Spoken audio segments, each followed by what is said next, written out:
Então, invocando a proteção dos mentores espirituais dessa seara e confiantes nas vibrações amorosas que partem dos vossos corações, que vamos falar hoje, na parte introdutória, lá no início do Evangelho, sobre os precursores da doutrina cristã, do cristianismo e da doutrina espírita. Vamos falar sobre alguns dos precursores importantes, como Sócrates e Platão.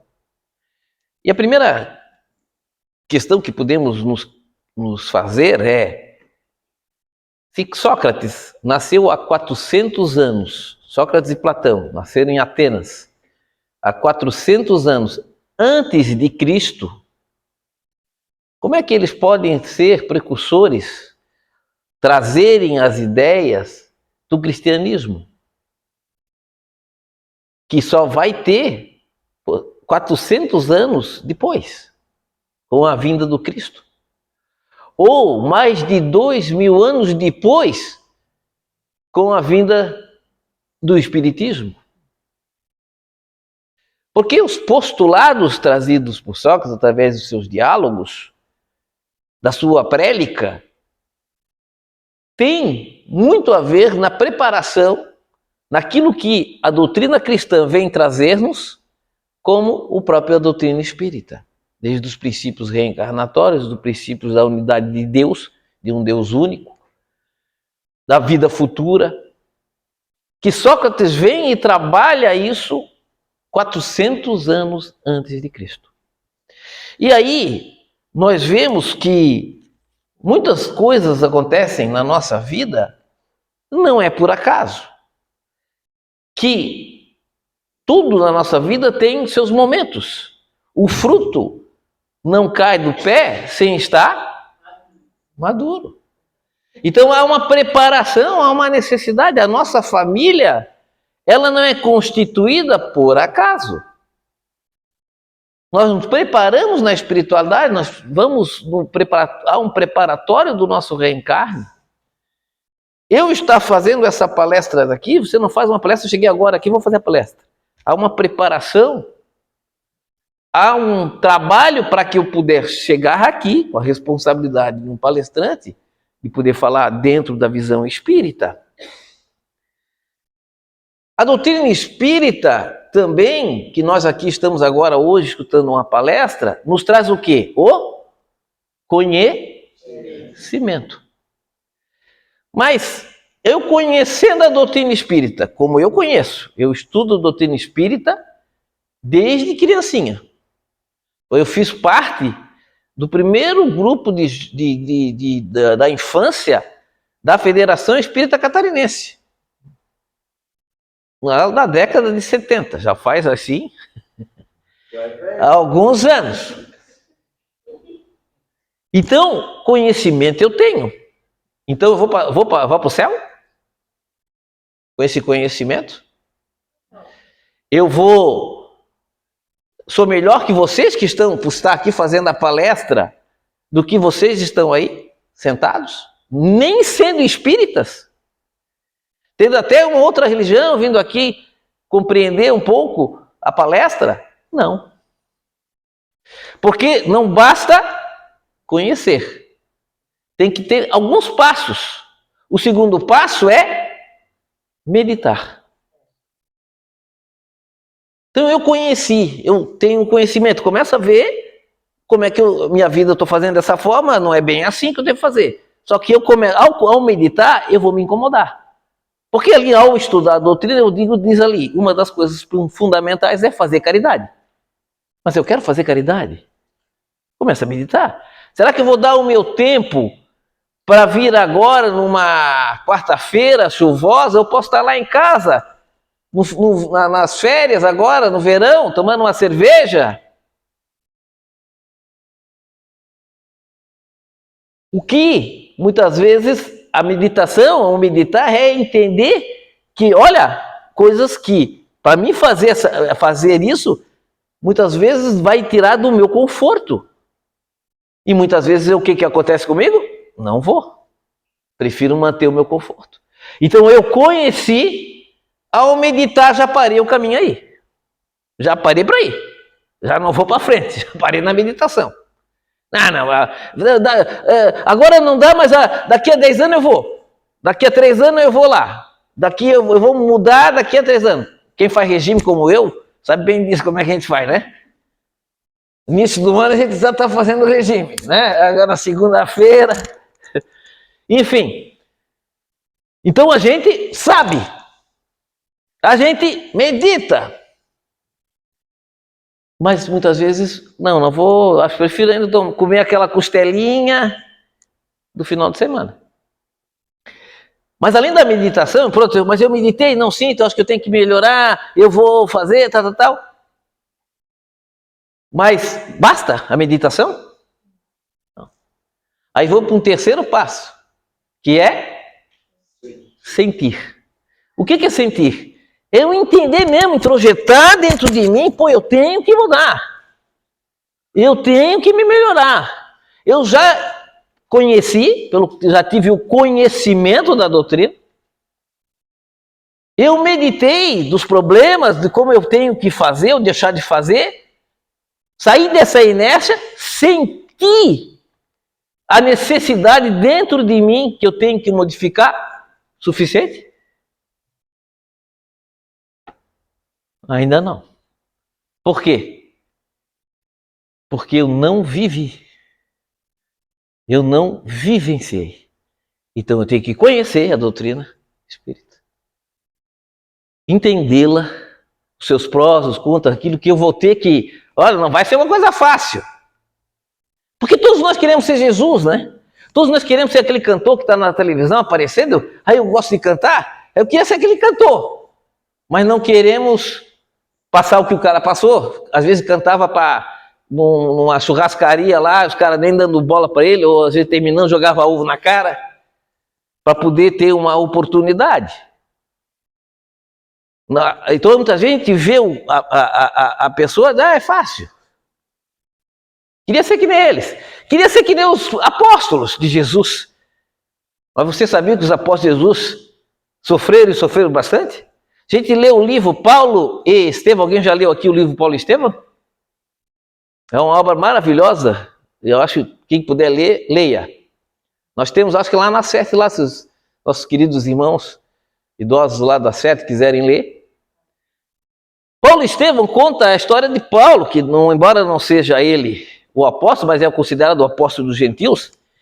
E ele fala da vida dele, né? Como ele foi levar a mensagem de Jesus. Ele foi o perseguidor de Jesus. Lá em Damasco ele vê, né? Na porta de Damasco ele vê Jesus, tal. Ele se transforma, né? E passa de perseguidor a o grande difusor da doutrina cristã. E ele ia para as cidades e muitas vezes era apedrejado. Ele tinha que sair correndo. E no livro traça que ele ficava resfriado, que ele tinha bolhas no pé. Aí eu lendo, porque eu li isso na juventude, eu ficava imaginando na minha cabeça, ele sente dor? O apóstolo sente dor? Ele tem resfriado, tem dor de dente? Tem. Ele é gente como a gente. Está na carne. Sofre. Só que ele vivencia, ele efetivamente vivencia todos os sabores e as amarguras da sua caminhada. Então, os passos, meus irmãos, são esses. Há uma mudança, nós temos que buscar o conhecimento e esse conhecimento se transformar em vivência, na prática diária.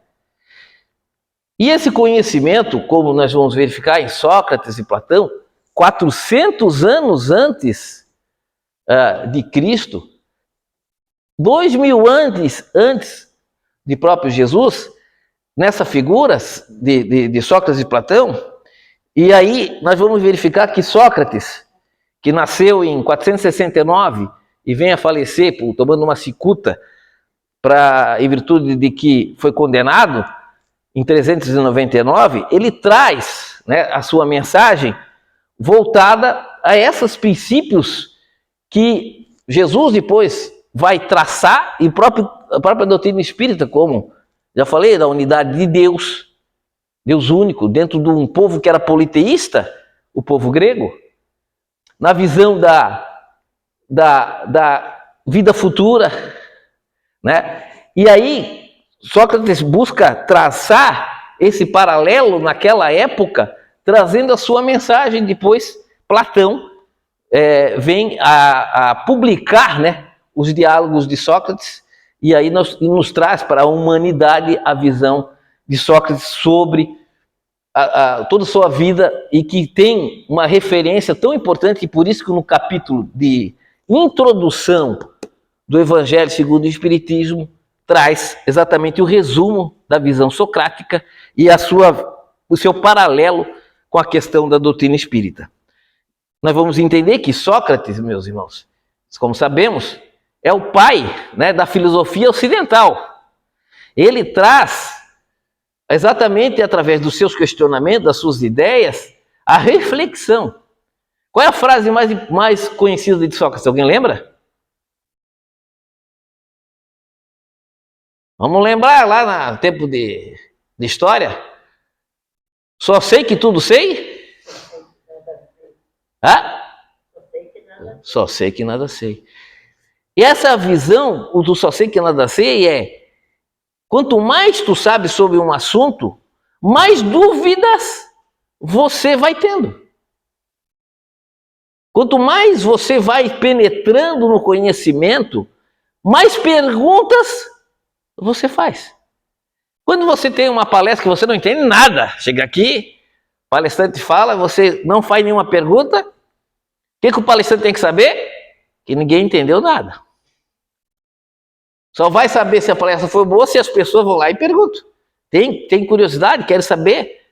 Por quê? Porque outras dúvidas vão começar a aparecer. O cara fala uma coisa e outras dúvidas vão. Por isso que Sócrates trabalhava o quê? A busca da razão. Quem que busca a busca da razão? A doutrina espírita. A fé raciocinada. Como é que é o livro dos Espíritos? Através de pergunta e respostas. Vocês vão ver algumas coisas interessantes no livro dos Espíritos, quando vocês forem ler, tem alguns momentos assim.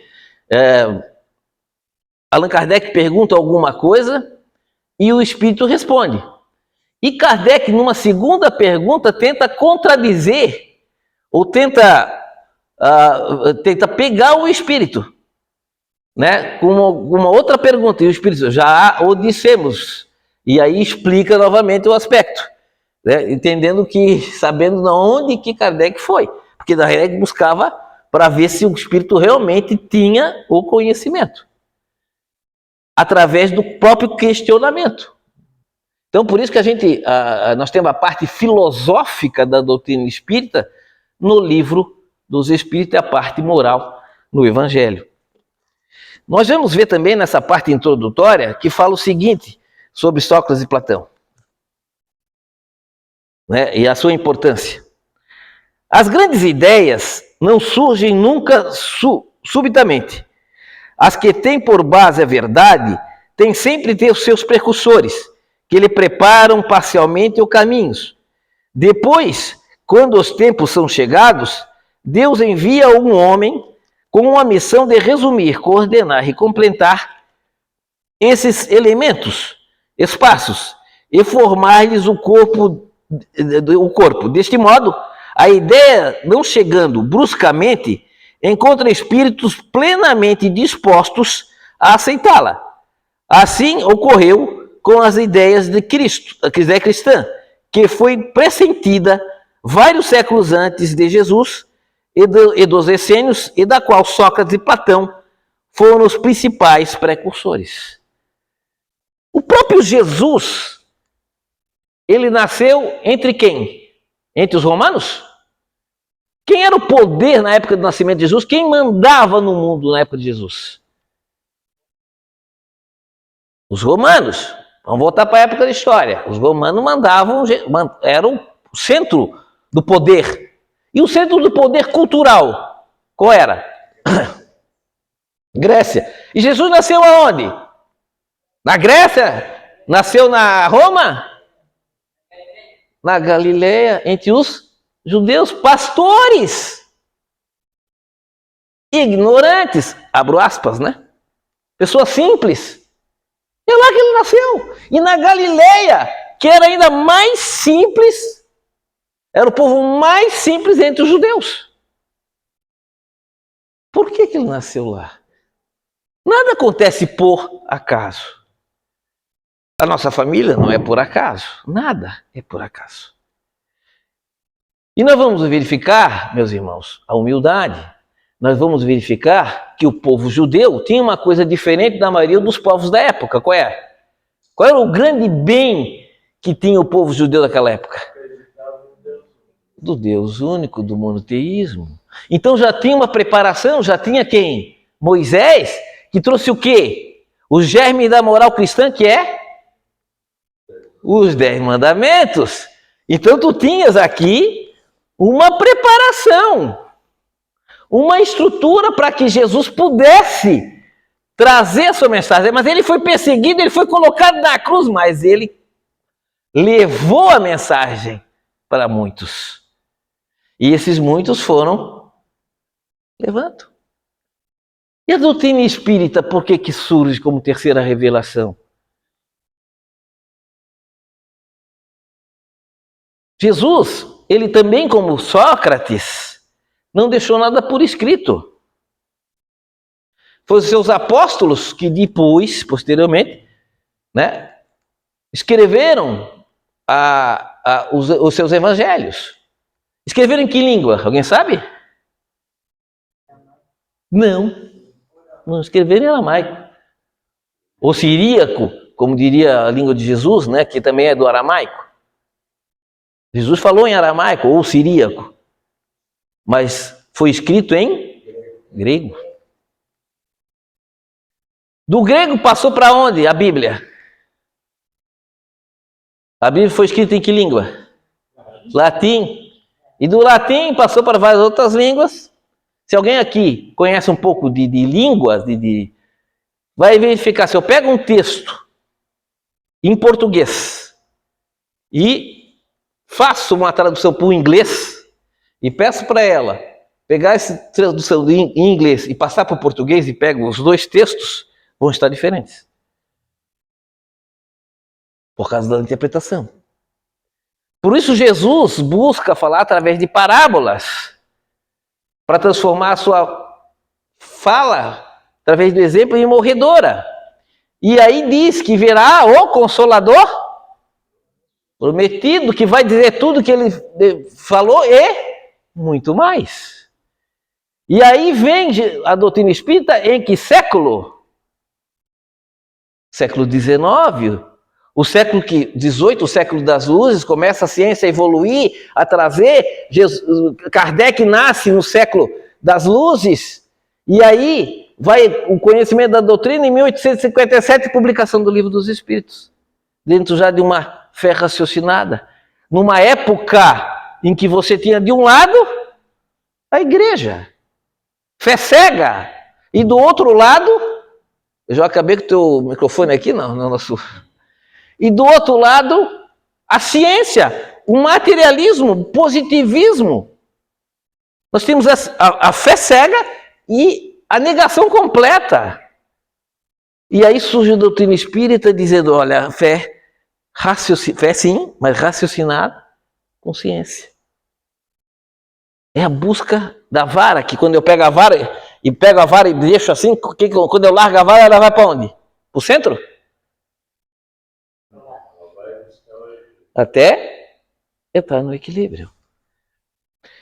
Então as mensagens que nós vamos verificar agora de Sócrates, muitas delas são muito parecidas, trazidas pela própria doutrina. Vamos ver? Primeira delas, sobre a pré-existência da alma. Diz Sócrates, o homem é uma alma encarnada. Antes da sua encarnação, ela existia unida ao todo primordial, da ideia de verdadeiro, do bem e do belo. Dele se separa em se encarnando, e recordando o seu passado, está mais ou menos atormentado pelos desejos de a ele retornar. Então, quando a questão da pré-existência da nossa alma, da nossa intuição de vida, da vida futura, da vida espiritual, que muitas vezes nós temos. A segunda, que eu acho que fala do nosso espírito protetor, aquele que é designado para nos ajudar. Depois de nossa morte, o gênio, demônio, que nos foi designado durante nossa vida, nos conduz para um lugar onde se reúne todos aqueles que devem ser conduzidos ao Hades, à erraticidade, para aí serem julgados. As almas, depois de terem permanecido no Hades, na erraticidade, o tempo necessário, são reconduzidas a essa vida em numerosos e longos períodos, princípio da reencarnação. Mas Alexandre, falasse espírito protetor, mas aqui está falando demônio. O demônio designado para nós.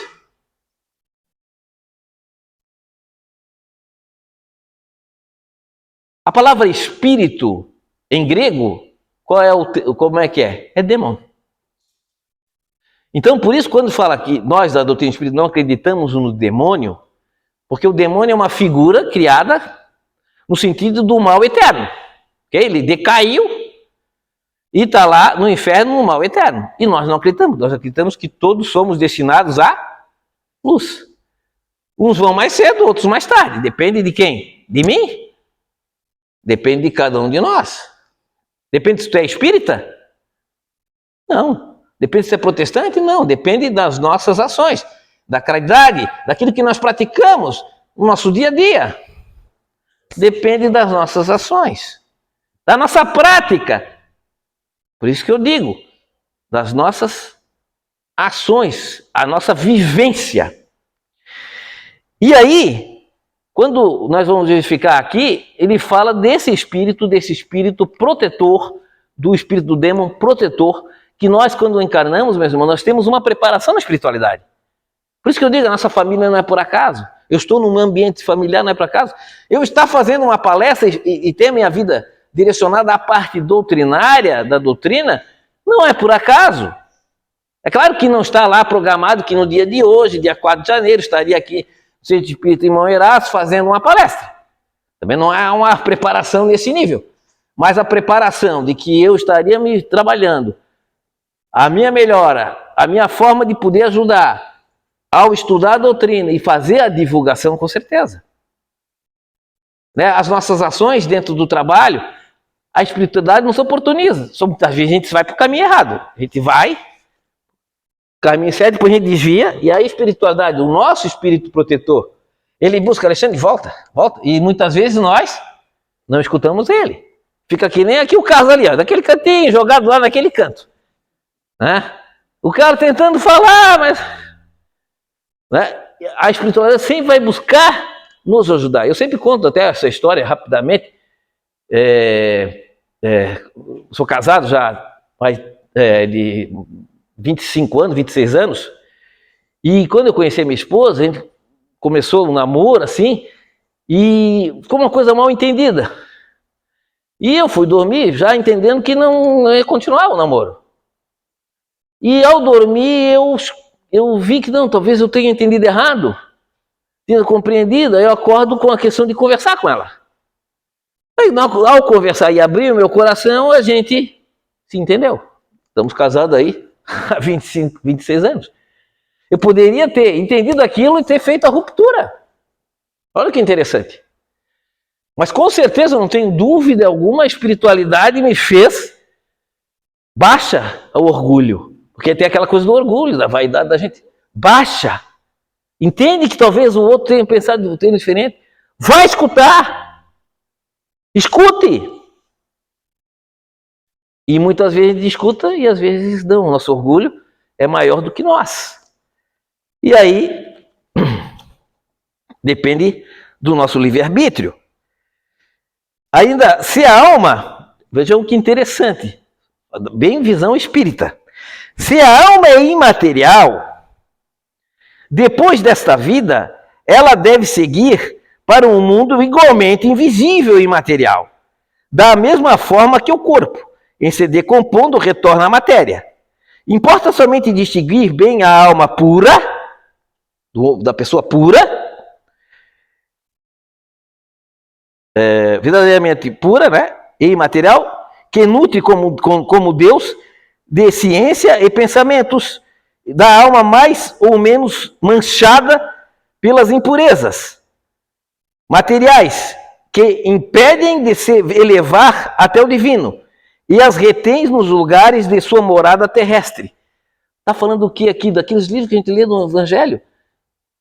Quanto mais evoluído, mais imaterial tu fica. Por isso que às vezes os espíritos superiores vão no umbral, nas regiões umbralinas, e os espíritos inferiores não veem. Não conseguem ver ele. Por quê? Porque ele está mais invisível, o espírito dele é mais imaterial. E às vezes que ele quer que o espírito veja, ele tem que buscar a energia do ambiente que está o espírito, porque eu sou evoluído, ela não é evoluída, né? Eu tenho que buscar, como espírito evoluído que sou, buscar as energias para me buscar materializar, para que ela, materializar no sentido do plano dela, para que ela possa me enxergar. Aqui falava quem? Sócrates. Não é a doutrina espírita nos trazendo essas informações.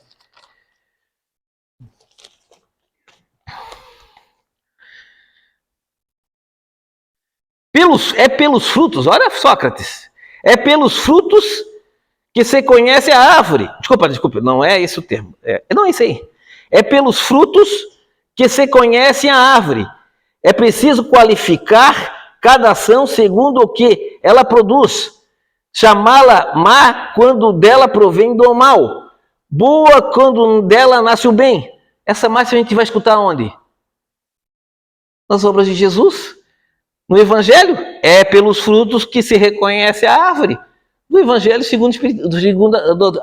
no Evangelho cristão, na própria doutrina espírita, quando a gente faz a interpretação, Sócrates trouxe ela. Jesus a cita claramente. Nós vamos verificar outra. É uma disposição natural a cada um de nós se aperceber bem menos dos nossos defeitos que dos defeitos de outrem. Qual é a passagem bíblica que traz isso?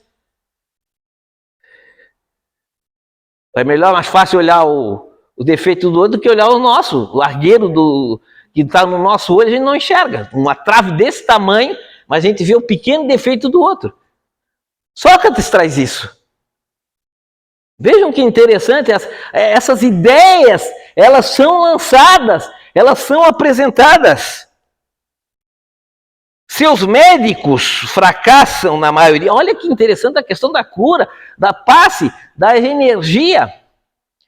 Seus médicos fracassam na maioria das doenças, é que tratam o corpo sem a alma. Olha a visão socrática. E que o todo, não estando em bom estado, é impossível que a parte se porte bem. Quantas doenças que nós temos dos nossos problemas, da nossa raiva. Por isso que a gente fala, né? Que o ódio faz mal para quem? Para nós. Quando um espírito obsessor nos persegue, com justiça, porque penso assim os senhores, muitas vezes, quando numa reunião mediúnica, você vai conversar com um espírito e ele fala do Toninho, que aqui é o nosso querido, maravilhoso Toninho aqui da casa, todos conhecem, e fala o amor que ele é, mas o espírito, vocês não conhecem o Toninho. Ele não é assim, não. Ele me perseguiu, porque eles veem o Toninho não de agora. Eles veem o Toninho de vidas pretéritas. Eles veem o Toninho no momento tal qual o Toninho tenha o ofendido, tenha o prejudicado, tenha o perseguido. E eles querem fazer, eles dizem que eu quero fazer justiça. Se nós estivéssemos vendo um filme da tarde, sessão da tarde, nós testemunharíamos por quem? Por esse espírito obsessor ou pelo Toninho? Sessão da tarde. O mocinho, sessão da tarde, apanha, quebra, o cara bate nele, ele, a família dele, a coisa, aí ele começa a recuperar, vai em cima do cara, pega lá, quebra todo mundo, e nós estamos torcendo para quem? Pro mocinho que a gente acha que é mocinho, pro obsessor, porque ele busca vingar-se, nós estamos falando que ele está fazendo justiça, e é isso que o espírito obsessor pensa. E o que nós buscamos falar? Está te fazendo bem? Ir atrás do Toninho, brigar, Toninho, você não está vendo que o Toninho não se modificou? Mas ele tem problemas, tem dificuldades, mas ele está buscando se modificar. Ainda continua mais ou menos, mas está buscando se modificar. É um caco, mas já está um caco assim mais trabalhado, já meio colado, né? E então, o espírito muitas vezes vai... e aí, muitas vezes, nós colocamos que o ódio que ele está fazendo, o sentimento que ele está fazendo mal para ele próprio. E é verdade. Buscamos lembrar, muitas vezes, um ente querido, a mamãe, o papai que já está no céu. E aí, eles, quando lembram da família, do pai, do ente querido, começam a chorar. O que acontece quando o espírito obsessor chora? Abre a sua visão. E aí muitas vezes ele vê a mãe, que estava ali do lado, mas ele não enxergava. Por quê? O ódio ao Toninho, o ódio era ligado e voltado para ele, não via mais nada. E a partir do momento que ele vê a mãe, ele abre o seu coração, ele chora. E aí o que muitas vezes o orientador, o dialogador, o médio dialogador fala ao espírito? Abrace-a e siga. Está feito o trabalho. Porque ele vai lá e vai se entregar e vai ser tratado na espiritualidade. Vai buscar a sua melhoria. Porque o ódio que rancor, por mais justo que esses irmãos tenham sobre nós, pelo que nós fizemos a eles, e não foram coisas boas que fizemos, podem ter certeza. Se nós buscarmos fazer uma regressão da nossa memória de vidas pretéritas, e se vocês tivessem muitas vezes a minha visão de vida da pretérita aqui, você, meu Deus, palestrante ali, tá feio o negócio. Mas nós estamos modificando. Essa é o que a doutrina nos fala, e a visão socrática traz da nossa necessidade de não olhar o defeito do outro e buscar a nossa melhora, de entender que quanto mais nós temos o puro coração, mais nos preparamos para uma morte boa, tranquila, feliz e voltada à espiritualidade. E sobre até essa questão da morte, finalizo a palestra com outro item de Sócrates, que diz o seguinte, que eu acho é um corolário do seu pensamento. Quando ele sabe que vai morrer, porque ele mantém as suas ideias, né? Que é acusado de corromper ao povo grego, e ele tem que tomar a cicuta, e sobre a morte, o medo da morte e tal, ele fala o seguinte: de duas coisas uma, ou a morte é a destruição absoluta, ou ela é a passagem de uma alma para outro mundo, outro lugar. Se tudo deve se exterminar, a morte será como uma dessas raras noites que passamos sem sonho e sem nenhuma consciência de nós mesmos. Mas se a morte não é senão uma mudança demorada, a passagem para um lugar onde os mortos devem se reunir, que felicidade! Nele reencontrar aqueles a quem se conheceu. Meu maior prazer seria de examinar de perto os habitantes dessa morada, e aí distinguir, como aqui, aqueles que são sábios daqueles que não creem em selo, ou creem em selo e não são. E ele termina dizendo o seguinte, que meu maior prazer seria de examinar, né, como foi dito, de perto, os habitantes desse mundo. E todos aqueles que são sábios, daqueles que creem em sê-lo e não o são, deixarão de ser importantes. Mas é hora de nos deixarmos eu para morrer e vós para viver. Sócrates nos traz aqui, meus irmãos, a visão do mundo espiritual. Imaginem os senhores hoje, eu vim a desencarnar. Como é que eu vou entrar na espiritualidade? Vou ser recebido pelo meu pai, que já está na espiritualidade? Com alegria? Será que, com certeza, eu sei que meu pai vai buscar me atender. Mas ele vai me receber com alegria? Daquele trabalhador que veio e que cumpriu sua etapa terrena?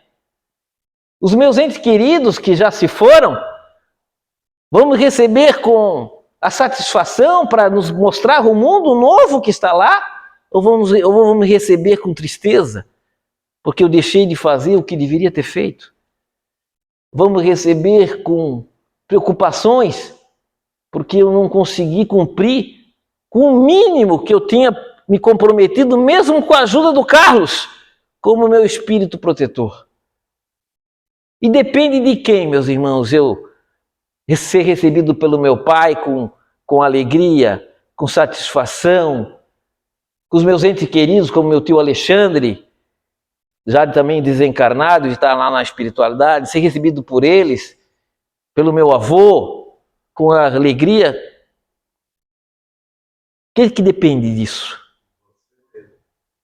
De cada um de nós. Que a paz de Jesus esteja e permaneça conosco.